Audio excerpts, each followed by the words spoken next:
Olha ele aí, meu amigo. E tá uniformizado hoje, hein? Olha aí também, uniformizado. Ó. Olha aí, minha gente. Altíssimo padrão. Ah, é isso assim, ó. Militar é desse jeito, uniformizado. Meu amigo, que bom estar aqui com você nessa oportunidade especial. Pessoal que está entrando aí para participar. Essa é mais uma live da Faculdade Vitória em Cristo. Nós temos realizado, ou pelo menos tentado realizar, uma live por semana. Semana passada não deu para eu realizar, eu estava em Brasília. Fui para Brasília. Se tem alguém de Brasília aí, dá um oi. Passei lá nas nossas igrejas, nossos núcleos. Faculdade Vitória em Cristo está na Asa Norte, núcleo da DEVEC, está também em Sobradinho, Planaltina e Samambaia, 4 núcleos da faculdade nas 4 igrejas nossas lá. E aí não deu para fazer a live semana passada, mas hoje a gente está aqui para fazer uma live especial com esse feríssimo, tá aí disputando o primeiro lugar na Faculdade Vitória em Cristo. Tem um ranking dos professores, sabe? Tem uma disputa, minha gente. E tá aí o meu amigo pastor Israel Trota. Meu amigo, eu vou fazer uma rápida oração para a gente começar nossa conversa, que a nossa live não é demorada, tá? A ideia não é ficar muito tempo, o tempo necessário, é claro, mas sempre objetiva, sempre batendo na tecla certa. Vamos orar. Pai eterno, a Ti a glória, a honra, o poder para sempre. Cremos no Senhor como Deus Criador, como Deus que nos salvou e nos livrou da morte e do pecado. Por isso nos reunimos no Teu nome, Senhor. É o Teu nome que está sendo glorificado nesta live. Recebe este momento como adoração e louvor a Ti. Abençoa o pastor Israel Trota, abençoa todos aqueles que estão participando, que vão participar, que vão entrar, que vão assistir depois essa live, que a Tua boa mão esteja sobre cada um, cuidando de suas famílias, cuidando dos seus negócios, trabalhos, seus ministérios, que em todo tempo o Senhor os abençoe. Essa é a minha oração no nome de Jesus. Amém. Quem está na live aí, dá um amém aí, ó. Escreve um amém aí, dá um glória a Deus. Já tem bastante gente na live. Pessoal, a live de hoje é uma live muito especial. Nós vamos tratar de assuntos importantes. O tema é teologia sistemática. E por que que o tema é teologia sistemática? Me explica aí por quê. Porque o pastor Trota é o chefe, o dono da cadeira de teologia sistemática na Faculdade Vitória em Cristo. O pastor Israel Trota é um parceirão, um professorzaço, está com a gente no seminário teológico. Para quem não sabe, a faculdade tem um seminário teológico que pode ser feito totalmente online ou de forma semipresencial. Nós implantamos núcleos nas igrejas e não precisa ser só na DEVEC. Tem núcleo no Brasil em várias igrejas, tem núcleo em Portugal, tem núcleo em Luxemburgo, tem núcleo nos Estados Unidos, tem núcleo até no Japão. Dá um glória a Deus aí você que tem núcleo da faculdade com seminário teológico no Japão. Pastor Israel Trota é professor do primeiro ano, ele ministra uma disciplina em teologia bíblica, profetas maiores ou menores? Proféticos 1, profetas Profetas maiores. maiores. Também é professor no segundo ano, que é teologia sistemática, que é o tema de hoje. Ministrou preâmbulos da teologia sistemática, né? Faz a abertura do ano. E também é professor do terceiro ano, que é teologia ministerial. Está ministrando Ministério da Pregação, né? Um curso que vai ficar assim incrível. Ele ainda está em preparação, está gravando. Já já você vai ter acesso a esse conhecimento. E além de ser professor do nosso seminário, pastor Israel Trota, feríssimo, né? Doutorando em teologia.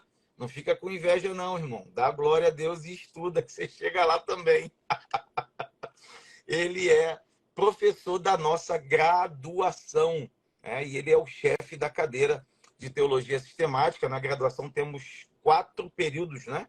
Teologia Sistemática 1, no segundo, não, No terceiro período, no Teologia terceiro período, 1. depois no quarto período, Teologia Sistemática 2, no quinto período, Teologia Sistemática 3, e no sexto período, Teologia Sistemática 4, é isso? Quatro Isso, períodos perfeito. de Teologia Sistemática. Isso é para você perceber a importância dessa disciplina num currículo de teologia, seja ele do seminário, seja ele da graduação. É importante demais que nós estudemos e tenhamos conhecimento dessa área da teologia. Antes de passar a palavra para o pastor Israel Trota, eu já vou parar de falar. Eu quero só fazer um pedido e dar um aviso importante. O pedido é, se você puder, compartilha essa live com alguém, tá? Tem uma setinha aí, né? No canto direito, você clica e compartilha com pessoas que você conhece, que você sabe que gostam de teologia, que se interessam pelo tema, que amam a palavra de Deus. Então compartilha, divulga. Isso aí vai nos ajudar e certamente vai ajudar também quem deseja aprender sobre o tema. Porque daqui a pouco vai virar aula, tá? Por enquanto é só introdução, mas já já vai virar aula no Instagram. E a segunda coisa que eu quero te falar é que nós estamos nos últimos dias de matrícula para a turma do segundo semestre da graduação em teologia da Faculdade Vitória em Cristo. O seminário, ele nunca fecha, ele tem entrada o ano inteiro, matricula quando a pessoa quiser, e ele é circular, a pessoa não tem problema com isso. Mas a graduação, ela tem janelas de matrícula. Então, nós estamos encerrando, na verdade, prorrogamos, já era para ter encerrado, a janela de matrícula da turma que entra agora nesse período. As aulas, inclusive, já começaram, já estamos ministrando aula, essa semana ministramos. Então, se você tem interesse em fazer uma graduação ou conhece alguém que tem interesse em fazer uma graduação, esse é o momento, tá? Para entrar nessa turma. É claro que pode entrar na turma do ano que vem, não tem problema nenhum, mas para entrar nessa turma, a janela está se fechando. Hoje é dia 24, são os últimos dias. Dia 31 de agosto não entra mais ninguém na turma do segundo na turma do segundo semestre desse ano, tá? Então, se você tem interesse, esse é o momento de você avisar, ó, o pastor falou que vai encerrar, corre lá, ainda dá tempo, mas se demorar muito, não vai conseguir. Meu amigo Rafael está aí na live, Deus te abençoe, homem de Deus. Pessoal, eu estou aqui olhando o tempo inteiro, tá? Se alguém tiver alguma dúvida, se alguém quiser perguntar ou quiser fazer algum comentário, fique à vontade. Eu também deixei fixado aí o meu Instagram, tá? Se alguém não me segue, quiser seguir, do pastor Israel está na live e o da faculdade é o anfitrião da live. Então agora vamos passar para o nosso momento de aula, nosso momento de pesquisa, nosso momento de reflexão sobre o tema teologia sistemática. E aí, meu amigo, antes de fazer para você aqui algumas perguntas cabeludas para você responder, eu vou deixar você falar um pouquinho, dar aí as boas-vindas para o povo e também falar aquilo que Deus colocar no seu coração. Bom, gente, eu quero cumprimentar todos aí com uma boa noite. É uma alegria muito grande, né, fazer parte da FVC, da Faculdade Vitória em Cristo, contar com a amizade do pastor Isaías, dos demais professores da nossa faculdade, pessoas extremamente capacitadas, preparadas, e tem sido uma alegria conviver com os alunos ao longo aí desse período em que eu estou lecionando na Faculdade Vitória em Cristo. Eu quero deixar um abraço especial para todos os alunos e dizer que é um privilégio do professor, é uma riqueza do professor aprender junto com os alunos, né? Porque a gente aprende enquanto a gente ensina. E peço desculpas aí pela voz um pouco cansada, né? Meio rouca. O final de semana foi intenso e na segunda eu fiquei o dia inteiro gravando aí para a Faculdade Vitória em Cristo, então a voz ficou um pouco cansada, mas acredito que vai dar para o pessoal entender aí perfeitamente. Amém. Tá ótimo, tá ótimo. Meu amigo, vamos lá, ó. Eu tenho aqui 4 perguntas, pessoal, tá? Fica ligado. O tema é teologia sistemática, né? Você já sabe. Quem está na live, quem está chegando agora, nós vamos conversar sobre teologia sistemática. E a primeira pergunta é: qual a característica principal da teologia sistemática em comparação com outros tipos de teologia. Então, o que caracteriza a teologia sistemática de forma a diferenciá-la dos outros tipos, os principais tipos de teologia, é claro. Então vamos lá, pastor Isaías. Quando a gente pensa em teologia, existem 4 áreas principais dentro do estudo da teologia. Pensemos na teologia como um mapa, um território, um mapa do Brasil. Assim como o Brasil tem as suas regiões, Sudeste, Nordeste, Centro-Oeste, a teologia é um território, um campo de estudo e de pesquisa, e ela é subdividida em áreas. Então, existem 4 áreas principais da teologia: teologia bíblica, teologia histórica, teologia sistemática e teologia prática. A teologia bíblica é a base de tudo, é o começo de tudo. Eu digo que o chão de trabalho da teologia bíblica é a própria Bíblia, a palavra de Deus. Dentro da teologia bíblica, a gente tem as disciplinas aí da hermenêutica, da exegese, a gente tem as disciplinas aí dos livros bíblicos, né, Pentateuco, livros históricos, poéticos, proféticos, evangelhos, Atos, epístolas, Apocalipse. Alguns seminários acabam dividindo a teologia bíblica ali, por exemplo, em teologia dos sapienciais, teologia dos salmos, teologia dos profetas, teologia dos evangelhos. Mas o fato é que a teologia bíblica é a base para todo pensar teológico. Porque tudo que a gente pode falar a respeito de Deus é aquilo que o teólogo Pannenberg disse, né? É o que Deus decidiu se revelar. E ele decidiu se revelar e inspirou os receptores dessa revelação para que a registrassem. Então, hoje nós temos a Bíblia, que é a descrição da revelação de Deus. Então, a teologia bíblica é a base de tudo. A teologia bíblica, ela vai até o encerramento do cânon bíblico. Quando o cânon bíblico se encerra, a jurisdição da teologia bíblica também se encerra. E aí a gente entra, após a era apostólica, até os nossos dias, a gente entra na área da teologia histórica, né? Como a igreja ela se posicionou em relação às doutrinas, como ela se posicionou historicamente em relação aos desafios que ela enfrentou ao longo dos séculos. Então, a gente pega aí o período da era apostólica, o período da patrística, os pais da igreja, Irineu, Policarpo, Jerônimo, Atanásio, Agostinho, Orígenes. A gente entra no período medieval, período da Idade Moderna, Reforma Protestante e até a atualidade. Então, todos os assuntos envolvendo aí o pensar teológico relacionado à história estão dentro do campo da teologia histórica. E a teologia sistemática? A teologia sistemática é aquela visão mais completa do pensar teológico, porque ela reúne os saberes da teologia bíblica e da teologia histórica. Então, eu digo que a teologia bíblica é um dos fundamentos da teologia sistemática. A teologia histórica é o outro fundamento. E a teologia sistemática, ela reúne na sua mesa todos esses saberes.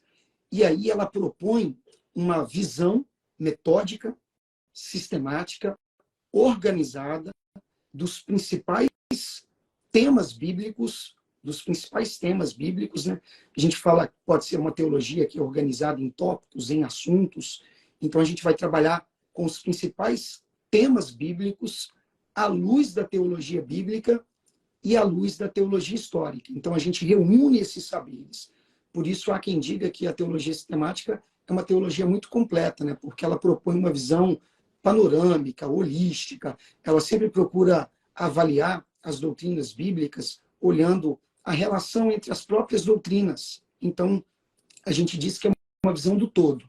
E aí depois tem a quarta área, né, que é a teologia prática, é quando a gente pega toda essa teologia e canaliza para a ação da igreja, né, para o ministério da igreja. Interessantíssimo, né? E uma observação que eu faço nessa categorização das teologias, que é muito no campo da teologia sistemática que surgem as heresias, né? Então, tanto o desconhecimento de um estudo da teologia sistemática ou a deturpação da teologia sistemática é que vem exatamente abrir as portas e gerar heresias dentro da igreja. Daí a importância de fazer um estudo sério, um estudo aprofundado e um estudo esclarecido, né, da teologia sistemática para se contrapor a essas heresias que têm assolado a igreja. E isso não é de hoje, né? Isso aí, se a gente pegar o próprio Evangelho de João, já vem propor uma teologia sistematizada para se contrapor a uma doutrina, a uma heresia que surgiu lá no início da igreja. Vamos para a segunda pergunta. Surgimento e desenvolvimento da teologia sistemática na história da igreja. Como se deu, né? Quando que surgiu? Quais foram os primeiros passos da teologia sistemática enquanto esse arcabouço teórico que nós dispomos para compreender a palavra de Deus e também para nos aprofundarmos nos temas tão importantes que ela trabalha. Então, é um ponto histórico. Como é que se deu isso? É importante a gente afirmar aqui, ensinar para todo mundo que está acompanhando a live, que a teologia sistemática ela é uma teologia tardia, né? Ela é uma teologia que ela vai se desenvolver e se consolidar como uma forma de pensar teológico ao longo dos séculos, durante a história da igreja, até por uma questão de lógica, né? Já que a teologia sistemática ela reúne os saberes da teologia bíblica e da teologia histórica, é preciso que essa história ela tivesse se desenvolvido, e é preciso que o cânon tivesse se encerrado. Então, eu vou tentar fazer uma linha no tempo, apresentar aí alguns pontos aí relacionados à teologia sistemática dentro da linha do tempo. Então, por exemplo, pastor Isaías, o senhor disse que alguns escritores neotestamentários, né, eles esboçaram uma ideia de pensar temas teológicos de forma organizada, de forma sistemática, de acordo com os moldes da teologia sistemática. E isso, de fato, é verdade. A gente vê uma sistematização de teologia no pensamento joanino, uma sistematização de teologia no pensamento de Paulo. Paulo, ele faz uma releitura do Antigo Testamento, ele aborda temas inéditos, ele traz uma resposta para a sua época, para o seu tempo, diante das necessidades que ele tinha. E essa também é uma proposta da teologia sistemática, né? Teologia sistemática ela precisa ser uma teologia pertinente para a sua época, atual para a sua época. Então, a gente precisa descobrir quais são os grandes desafios na nossa época e trazer respostas à luz. Então, os personagens da Bíblia, os escritores neotestamentários, eles começaram a expor ali uma ideia de um pensar teológico, de modo sistemático e organizado. O escritor de Hebreus, por exemplo, ele faz toda uma releitura do Antigo Testamento, mostrando a superioridade de Jesus, a forma como ele é brilhante, né? Muito bem organizada a carta, bem desenvolvida, totalmente concatenada as ideias. Então, a gente vê ali um brilhantismo por parte não apenas do escritor de Hebreus, mas dos escritores neotestamentários. Porém, todavia, contudo, entretanto, o Novo Testamento ele ainda estava em produção. O cânon bíblico ainda estava em desenvolvimento. Então, é uma forma de teologia sistemática muito embrionária. Por quê? Porque ela ainda não tinha todo o material para trabalhar. A teologia bíblica ainda estava em desenvolvimento. Então, quando a gente encerra o período da era apostólica, com o fechamento do último livro inspirado por Deus, o Apocalipse, nós entramos ali no período pós o período apostólico, que é o período da patrística, dos pais da igreja, dos primeiros líderes da igreja ali que vieram logo depois dos apóstolos. E esse período foi um período onde a teologia sistemática ela começa a se desenvolver.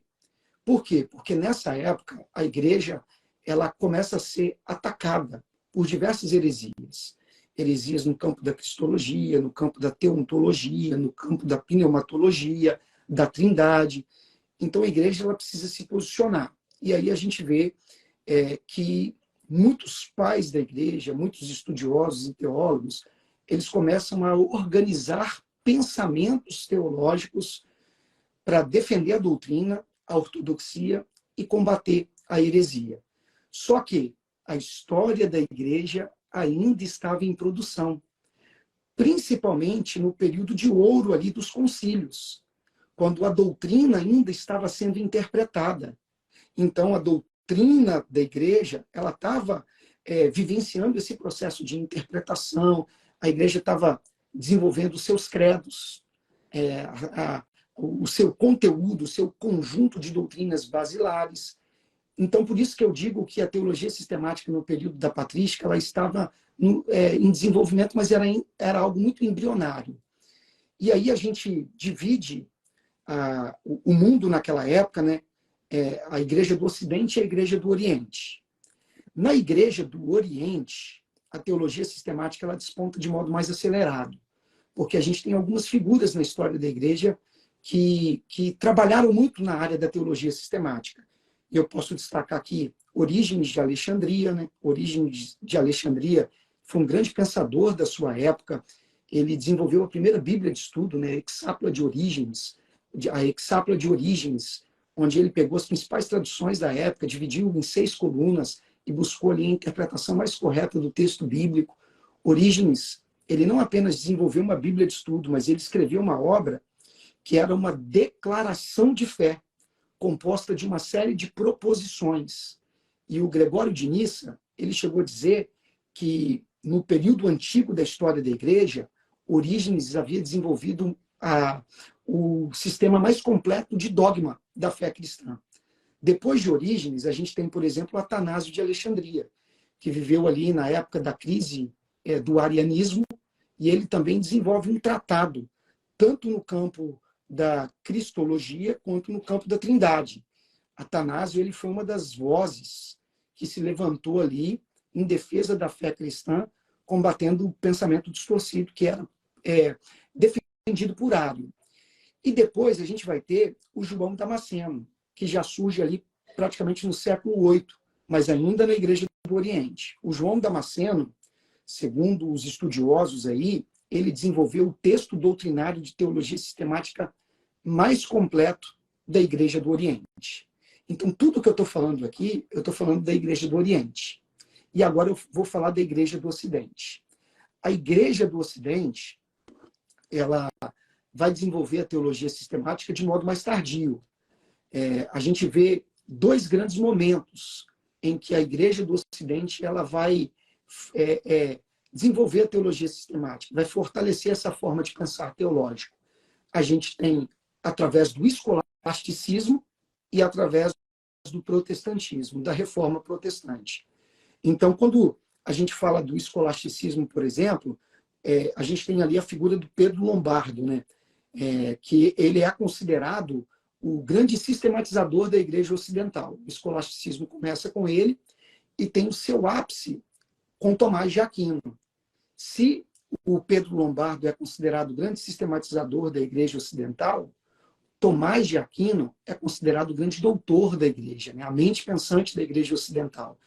Então, com Pedro Lombardo e Tomás de Aquino, a teologia sistemática no Ocidente, aí eu já estou falando do século XII, do século XIII, ela começa a se fortalecer como um modo de pensar teológico. Porém, essa teologia sistemática produzida no escolasticismo, com Pedro Lombardo e principalmente com Tomás de Aquino, ela era muito preso às categorias da filosofia de Aristóteles. Então, era uma teologia sistemática que estava muito emoldurada na categoria do aristotelismo. E a reforma protestante, ela contribuiu para livrar, né, para desvencilhar, para desconectar a teologia sistemática da filosofia aristotélica. Então, com a reforma protestante, a gente tem uma nova forma de se fazer teologia. É uma forma muito mais bíblica. Nós sabemos que um dos grandes lemas que impulsionou a reforma protestante foi o sola escritura, né? Somente pela escritura. A Bíblia é a nossa única regra de fé e prática cristã. E a reforma protestante, ela revolucionou a forma de pensar a teologia, principalmente da teologia sistemática. Porque se no catolicismo eles pensavam teologia sistemática igualando teologia bíblica com teologia histórica, até porque no pensamento católico a tradição da igreja tem o mesmo peso das escrituras, o mesmo grau de equivalência das escrituras. Com a reforma protestante, a Bíblia ela passa a ser o centro. Não as decisões conciliares, as decisões e os debates ali de acordo com a tradição da igreja. Então, a partir da reforma protestante, os teólogos eles possuem uma liberdade maior de pensar teologia, de propor teologia, tendo a Bíblia como a única regra de fé e prática cristã. A história ela é até importante, mas ela não é decisiva, ela não é peremptória, ela é apenas um recurso auxiliar para que a gente possa entender como isso foi interpretado ao longo da história. Os grandes temas da fé cristã foram interpretados ao longo da história. Então, eu posso dizer, pastor Isaías, que a reforma protestante ela deu um grande boom na teologia sistemática. A partir da reforma protestante, a teologia sistemática ela vai se consolidar como uma forma de desenvolver teologia, como uma forma de pensar teologia, e uma forma muito completa, porque ela possui uma visão holística, panorâmica, né? Conjugando ali os saberes da teologia bíblica e da teologia histórica. E hoje a gente vive numa época que nós colhemos os frutos da reforma protestante. Essa liberdade maior para se fazer teologia, tendo a Bíblia como a única regra de fé e prática cristã, entendendo que a história da igreja é importante, mas não decisiva, porque a igreja ela também pode cometer equívocos ao longo da história, e não é porque a igreja teve um pensamento ao longo de uma determinada época que esse pensamento ele precisa ser cristalizado, divinizado, canonizado. Não. A igreja reformada ela está sempre em reforma, ela está sempre vivenciando esse processo de contínua restauração, esse processo de remodelamento do Espírito Santo, né? Porque o Espírito Santo ele age sobre nós, sempre iluminando ali as verdades da palavra de Deus no nosso entendimento, no nosso coração. Então eu espero que quem esteja acompanhando aí a live tenha conseguido entender um pouquinho aí a história de teologia sistemática. Muito bacana, meu amigo. Faço duas observações. A primeira é que como é interessante observar o agir de Deus na história, né? Isso tudo que você falou aí só nos faz perceber como que Deus cuida da sua própria revelação. Como é que Deus quer se fazer alcançado, como é que Deus quer se fazer conhecido. E isso Deus vai tratando, corrigindo desvios, mostrando a possibilidade de um alcance diferente daquele que a sociedade estava acostumada, né, tratando, sem perder os alicerces, né, que é a teologia bíblica, mas observando a sociedade do tempo e trabalhando. Eu vejo que a teologia sistemática ela vem ajudar a sociedade do tempo em que ela está vivendo, né, a se ajustar, a entender a revelação de Deus e compreender aquilo que Deus quer dizer para o homem. Porque a mente do homem muda, né? O homem que estava lá no século XVIII, o homem que estava lá no século XII, a mente dele era uma. O homem que está no século XIX, XX, XXI é outra. Então, Deus trata o homem dentro dessa realidade que ele vive, né? Deus não está estagnado. Deus é imutável, mas não está estagnado. Ele vem até... Por isso que eu digo que a teologia sistemática ela é muito dinâmica, pastor Isaías. O filósofo Heráclito, ele dizia que o mesmo homem nunca toma banho na mesma água do rio, porque de um dia para o outro o homem não é o mesmo e nem as águas são as mesmas. Então nós vivemos um mundo em constante movimento, em constante mudança. Há um pensamento que diz que tudo nessa vida muda. A única coisa que não muda são as mudanças que continuam mudando sempre. Então a gente está vendo assim, no meio de todas essas mudanças existe um Deus que é imutável. Um Deus que, segundo a Bíblia, em Hebreus capítulo 3, versículo 11, ele é o mesmo ontem, hoje e será eternamente. E é justamente por ser imutável que nós podemos confiar nele com segurança, porque ele não muda. Ele é o mesmo. Ele é esse Deus poderoso. Mas a teologia sistemática não é Deus. Deus é imutável. A teologia não. A teologia é uma construção humana. Quando a gente olha, por exemplo, a teologia sistemática ao longo dos séculos, ela enfrentou diversos desafios. Por exemplo, nos primeiros séculos da igreja, os principais desafios ali foram na área da cristologia, a figura de Jesus. As pessoas tinham dificuldade de entender Jesus como consubstancial ao Pai, porque eles não tinham uma visão clara da Trindade. Então, isso trouxe grandes debates. No nosso contexto do Brasil, eu estava conversando a respeito disso com os meus alunos de TS1, Teologia Sistemática 1, na aula de ontem. Eu disse para eles que se eu fosse falar hoje qual é o grande desafio da teologia sistemática para o Brasil, não é na área da cristologia. Porque o nosso país foi um país que foi evangelizado por católicos, que os católicos eles podem divergir da gente em muitos pontos, mas os católicos eles creem na Trindade e eles creem em Jesus como consubstancial ao Pai. Então, esse não é um problema. O povo brasileiro herdou a compreensão de que Jesus é Deus, de que Jesus é o Filho de Deus, é consubstancial ao Pai. Isso não é um problema para a gente. No nosso tempo, no ano de 2023, no século XXI, qual seria o grande desafio da teologia sistemática? Eu diria que seria no campo da eclesiologia, pastor Isaías. Porque hoje a doutrina da igreja ela tem sido bombardeada com um arsenal pesado. Então, cada vez mais e mais, a gente vê crescer no nosso país pensamentos anticristãos, pensamentos antirreligiosos, ideologias totalmente contrárias, pensamentos e filosofias que tentam a todo custo incutir na nossa cabeça a ideia de que a gente não precisa da igreja, que a gente pode servir a Deus sozinho, o cristão sozinho, o cristão em casa. Então, mostrar que a igreja ela é importante, que a igreja é bíblica, é um desafio para a nossa época. Por isso que a teologia sistemática ela é muito dinâmica, porque ela vai entendendo as áreas que estão sendo atacadas. E de um século para o outro, o ataque muda. De uma época para outra, os desafios mudam. Por isso, os teólogos eles precisam, em primeiro lugar, ter um grande conhecimento bíblico. Em segundo lugar, um conhecimento histórico, um conhecimento panorâmico das doutrinas bíblicas. E ele também precisa conhecer a sua época, a atualidade. Todo teólogo é um tipo de cientista social, um cientista social que coloca ali as lentes da teologia para enxergar a sociedade e para trazer respostas que são pertinentes diante de desafios importantes. Então, eu diria que hoje o nosso grande desafio é esse. Por isso a teologia sistemática ela é dinâmica. E a gente precisa estar sempre fazendo essa leitura da nossa época para responder ao mundo com propriedade e fundamentando as nossas doutrinas. E a igreja também é uma das doutrinas e das áreas da teologia sistemática. Que bacana, que bacana. Essa era a minha primeira observação, né? Esse dinamismo da teologia sistemática. E a segunda é a seguinte, o pessoal que está aí, se quiser aprender, vem estudar. Porque é muita informação, né? É muito conhecimento de uma vez só.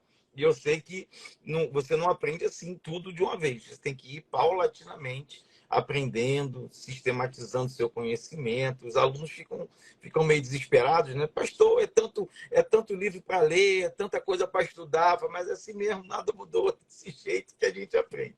Agora, deixa eu te fazer aqui duas perguntas, e aí eu vou te pedir para responder bem rapidinho, até porque uma pergunta tá mais dentro do assunto, mas eu acho interessante a gente responder a quem está na live, né? Deixa eu catar aqui a primeira do Leonardo.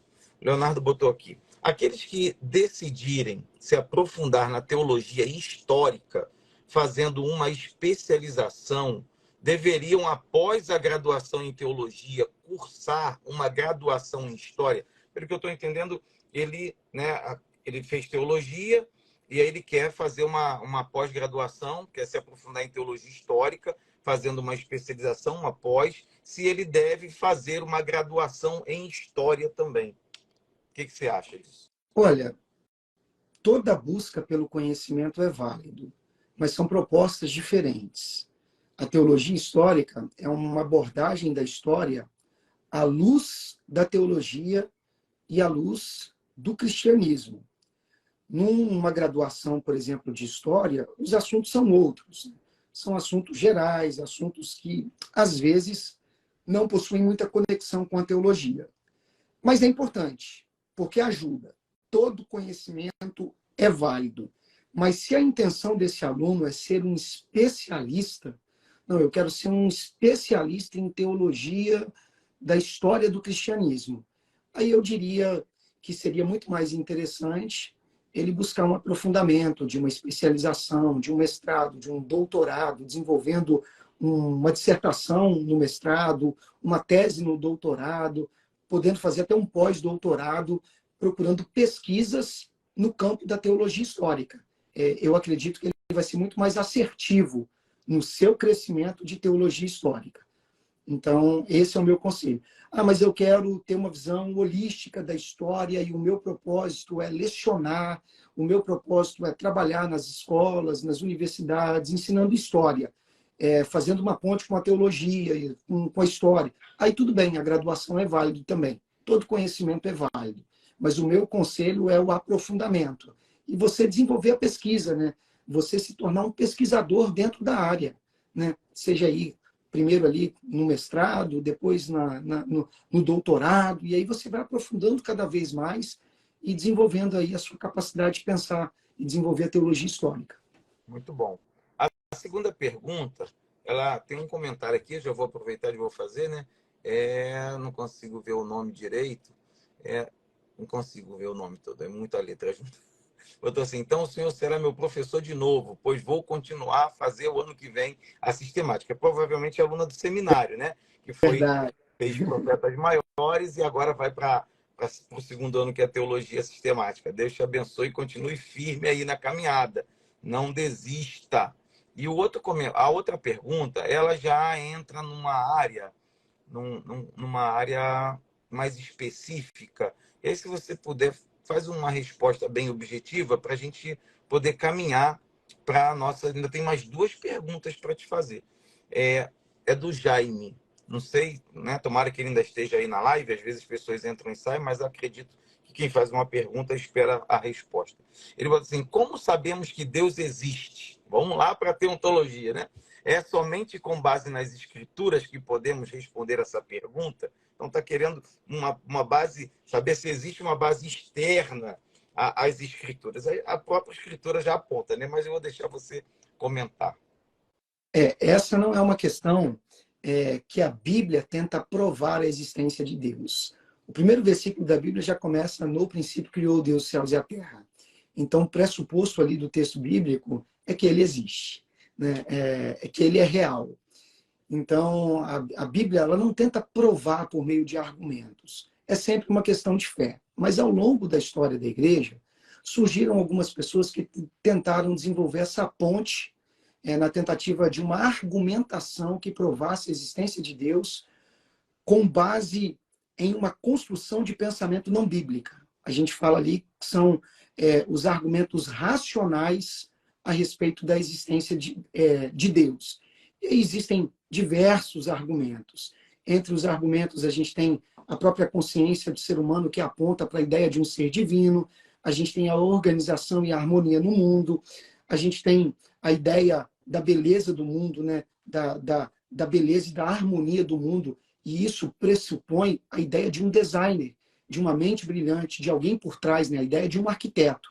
Porque a gente acreditar que esse mundo ele é fruto do acaso, do Big Bang, de uma explosão, é a mesma coisa que a gente dizer que um caminhão que está levando móveis desmontados para um determinado lugar sofre um acidente, esse caminhão ele dá diversas cambalhotas aí, e no final, quando o pessoal abre ali o caminhão, estão todos os móveis montados. Gente, a harmonia, a organização, ela pressupõe a ideia de uma mente brilhante, de um ser inteligente. E uma das regras da ciência é que a causa é sempre maior do que o efeito. Se o mundo é gigantesco e ele apresenta uma certa beleza, uma certa harmonia, uma certa perfeição, a causa do mundo, a origem do mundo, esse Deus criador, ele é absolutamente maior. Por isso, esse Deus, segundo a própria teologia, ele é infinito. Então, o ser humano, com toda a sua capacidade hoje, com toda a sua inteligência, ele não é capaz de produzir vida. Porque para criar vida requer potência infinita, poder máximo. Tem uma frase que diz que o homem, com toda a sua sabedoria, não é capaz de criar um inseto, de trazer à existência um inseto. Porque só quem traz a vida é Deus. Esse ser que tem esse ser soberano é infinito em potência, porque para criar, para trazer à existência aquilo que não existe, requer potência infinita. Então, existem muitos argumentos que a igreja desenvolveu ao longo da história para tentar provar a existência de Deus. Argumentos que vão trabalhar aí com a questão da consciência, a organização do mundo, a própria questão histórica, né? Porque quando a gente parte para civilizações, para a história das civilizações, a gente vai ver que o ser humano, até mesmo nas sociedades que ainda não ouviram falar de Deus, eles olham para a natureza e eles pressupõem a ideia de um ente, de um ser sobrenatural, a ideia de um Deus ou até mesmo de deuses, né? Nem sempre é uma visão monoteísta, mas o fato é que ele pressupõe a ideia de um ser divino por trás dessa realidade física, dessa realidade criada. Então, existem também alguns argumentos, mas eu sempre digo também que no final é uma questão de fé. Amém. Resposta lindíssima. Vamos para a nossa terceira pergunta. O Gabriel entrou na live aí. Meu filhão, Deus te abençoe. Isso aí, feliz de você estar aí na live com a gente. Terceira pergunta, e a gente tem que correr, que são no máximo mais 20 minutos de live, tá? Quais são os assuntos estudados dentro da teologia sistemática? A gente falou muito aí, né, da relação com a história. Agora, a teologia sistemática em si, o que ela estuda? A teologia sistemática, ela pinça, ela escolhe alguns tópicos e assuntos que são decisivos, que são importantes para a construção do pensamento teológico. Então, por exemplo, a gente tem aí Deus, Jesus, Espírito Santo, pecado, salvação, igreja, as últimas coisas, a doutrina das últimas coisas. Todos esses são temas que a gente diz que são temas basilares na teologia sistemática.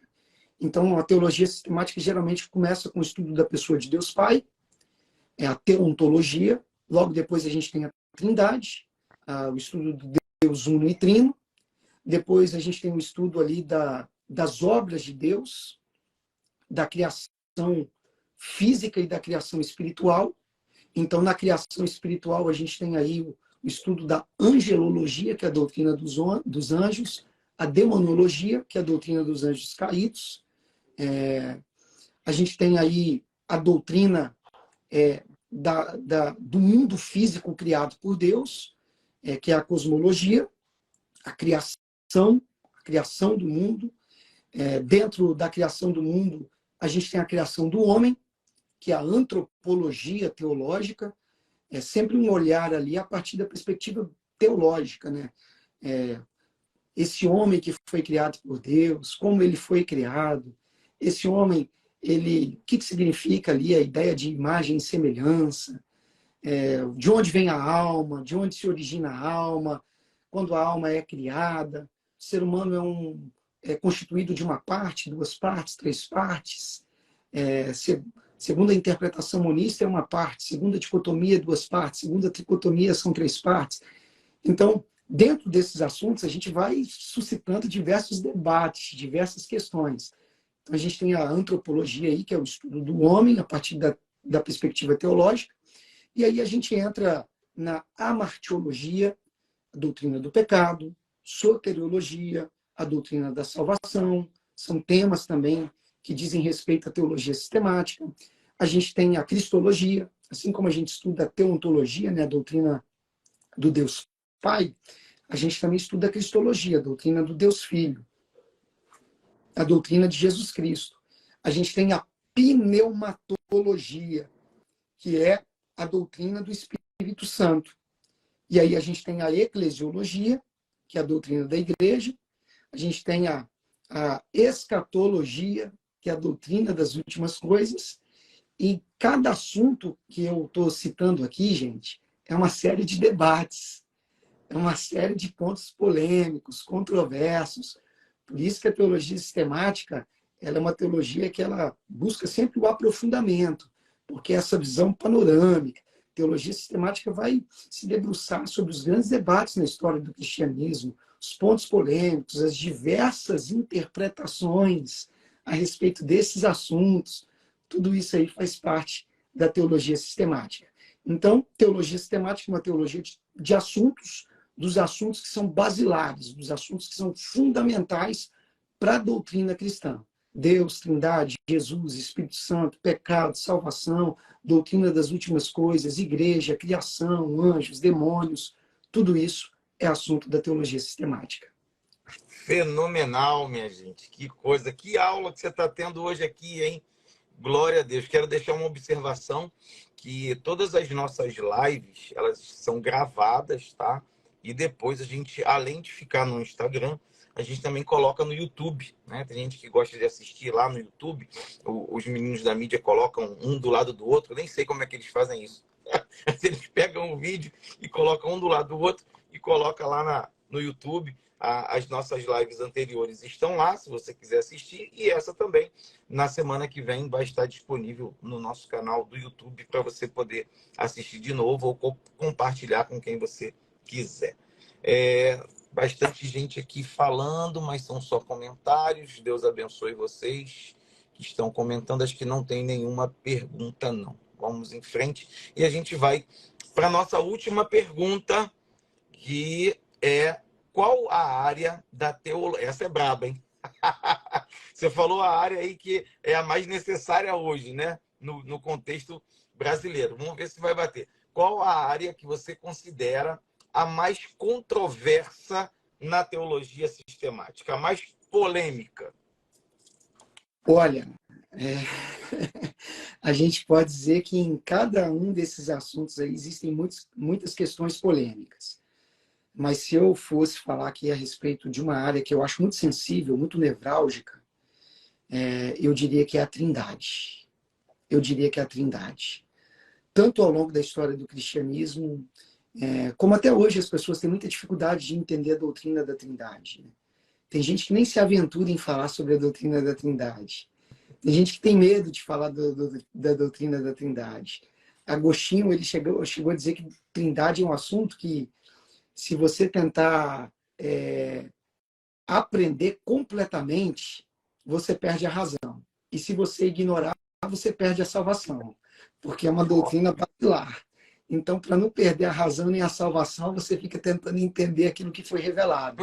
É um grande desafio. É um grande desafio porque é uma realidade totalmente diferente, né, de tudo aquilo que a gente conhece, de tudo aquilo que a gente sabe.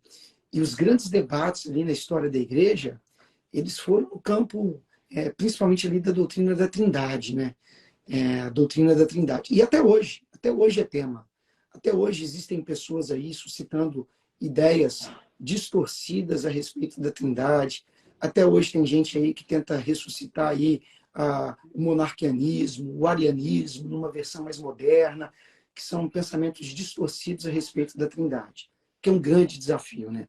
O que é a Trindade, né? A Trindade é essa ideia de que Deus, ele é uma unidade existente em três pessoas distintas, mas não separadas.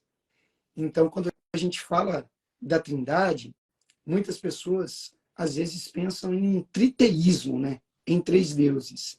E não é assim. Porque um dos fundamentos básicos da Trindade é a unidade de Deus. Deus é um, assim como ele é único. Como que ele é um se são três pessoas?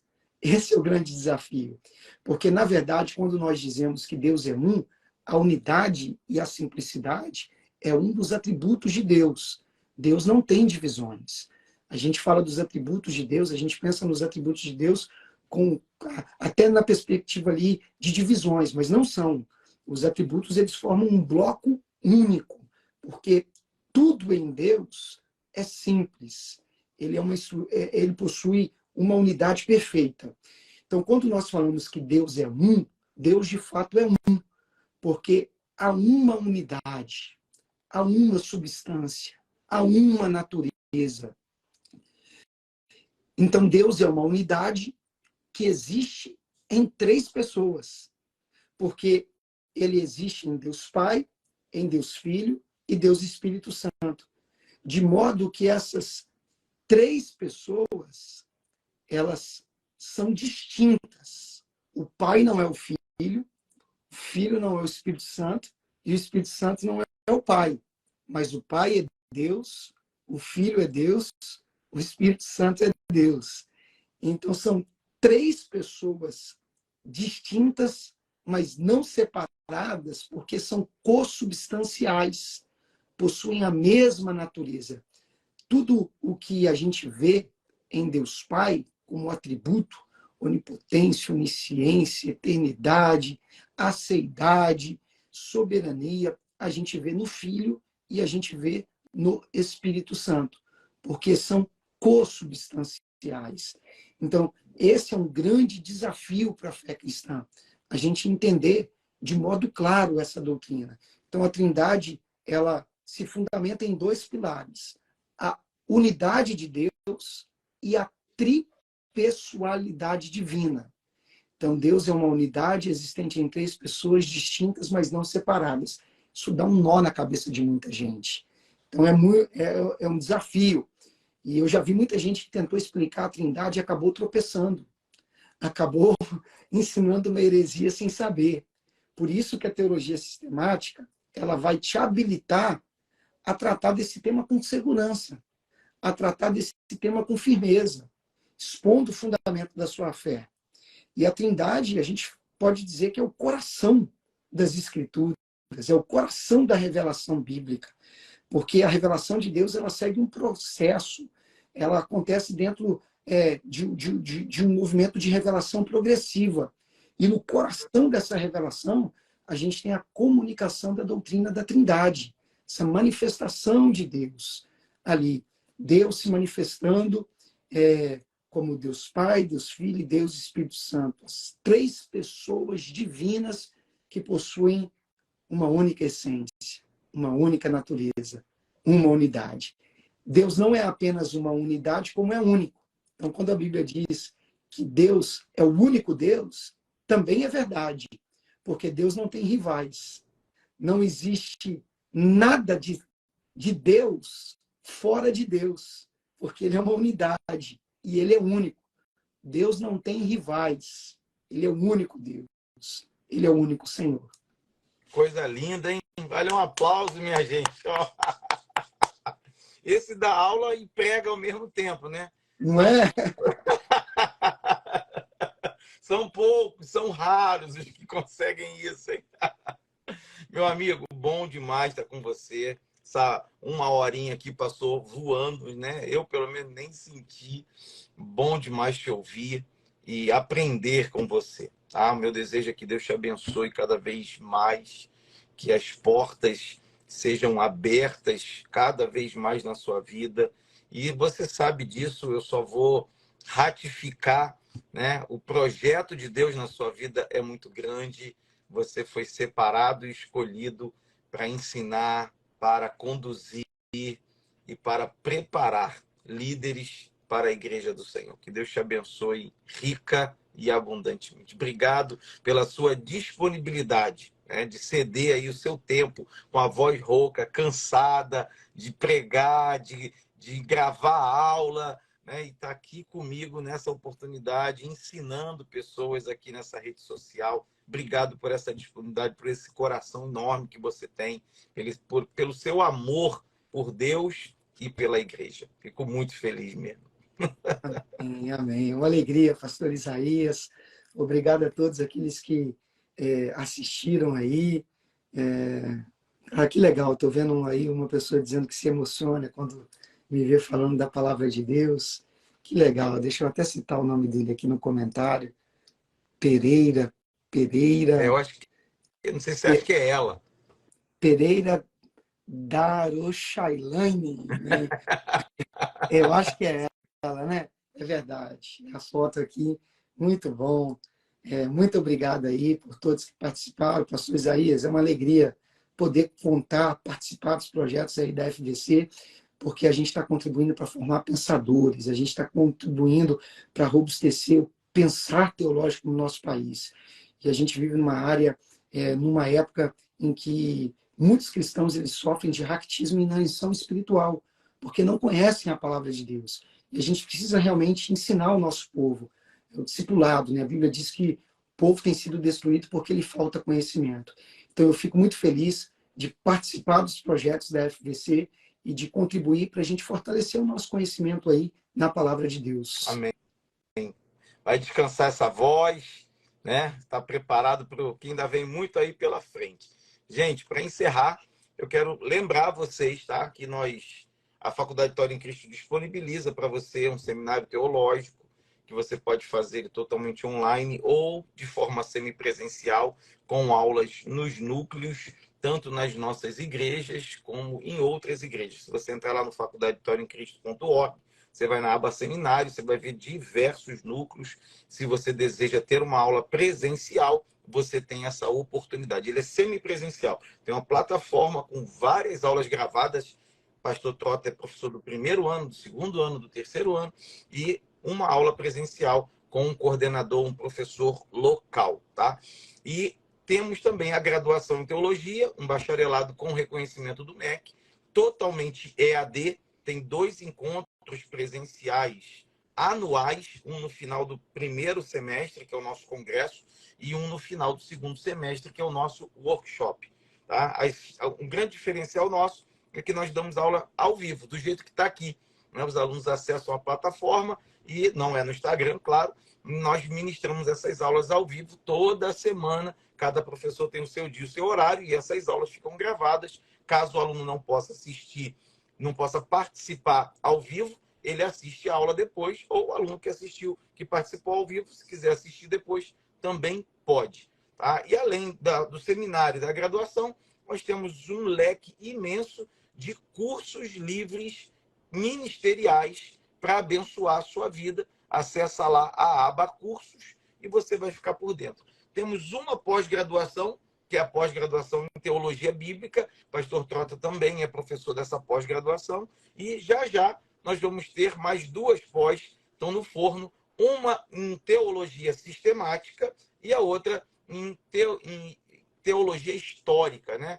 História da Igreja vai ser essa pós-graduação. Ore por esses projetos, estamos trabalhando bastante para levar até você conhecimento da palavra, conhecimento teológico, conhecimento que vai abençoar a sua vida, que vai edificar a sua alma e que vai levar você para um outro patamar no serviço que você tem para preencher no reino de Deus. Tá bom? Deus abençoe vocês. Beijo no coração. Pastor Trota, pode encerrar a live.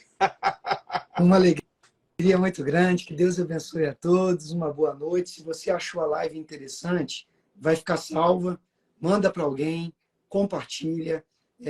Esteja contribuindo para divulgar esse conhecimento, para que outras pessoas possam ser alcançadas e aprender também. Tá bom, gente? Muito obrigado, pastor Isaías. Grande amigo, um abraço, está contigo. Boa noite aí, bom descanso. Deus abençoe.